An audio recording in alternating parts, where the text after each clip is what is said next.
आपकी सरकार जब भी अपनी उपलब्धि गिनाती है तो भ्रष्टाचार मुक्त शब्द जरूर इस्तेमाल करती है और ईमानदार छवि ये शब्द जरूर इस्तेमाल करती है। छवि नहीं, काम। काम बिल्कुल सही। 2019 के चुनाव से ठीक पहले रफाल का मुद्दा आया था जिसमें भ्रष्टाचार के आरोप लगे थे, और अब 2024 से पहले अब अडानी का मुद्दा आ गया जिसमें फिर से उसी प्रकार के भ्रष्टाचार के आरोप लग रहे हैं। और आज आप जानते हैं अभी संसद भी नहीं चल रही उसे लेकर।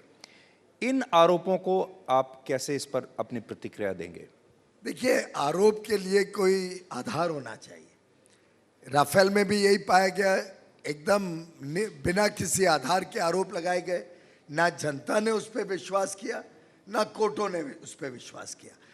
ये एक तरीके से जो फ्रस्ट्रेशन है, विपक्ष अपने आप को निहत्था महसूस कर रहा है कि 9 साल हो गए, कुछ कर नहीं पाए, कुछ हमारे खिलाफ वो सिद्ध नहीं कर पाए, तो हर छोटे इधर उधर की बात को वो हमारे ऊपर डालने की कोशिश करते हैं।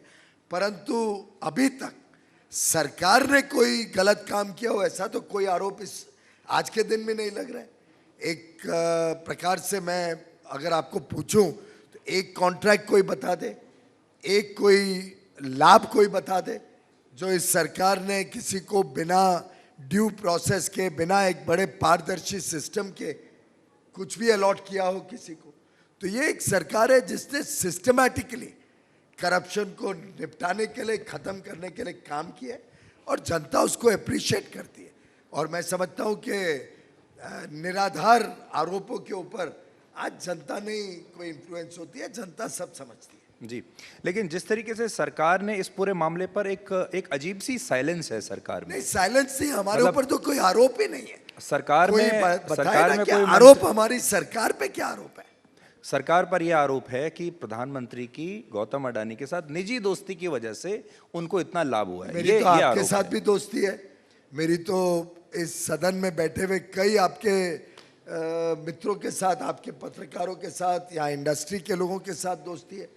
तो क्या दोस्ती का मतलब है कि उनको कुछ फायदा मिल गया? लेकिन आज कोई भी व्यक्ति भारत में रहता है वो हमारा मित्र है। लेकिन 140 करोड़ लोग हमारे मित्र हैं और 140 करोड़ लोगों को लाभ पहुंचे उसके लिए सरकार निरंतर काम कर रही है। लेकिन अगर मैं अचानक से 6 महीने के बाद एक प्राइवेट जेट में उड़ने लगूं तो फिर हो सकता है कि मेरे साथ दोस्ती पर आपके ऊपर भाई अगर आप कुछ अच्छा इनोवेटिव आइडिया लाएं, हमारे देश में आज 100 से ज्यादा यूनिकॉर्न्स हैं जो एकदम साधारण मामूली लोगों ने शुरू किए, जिनके पास कुछ नहीं था।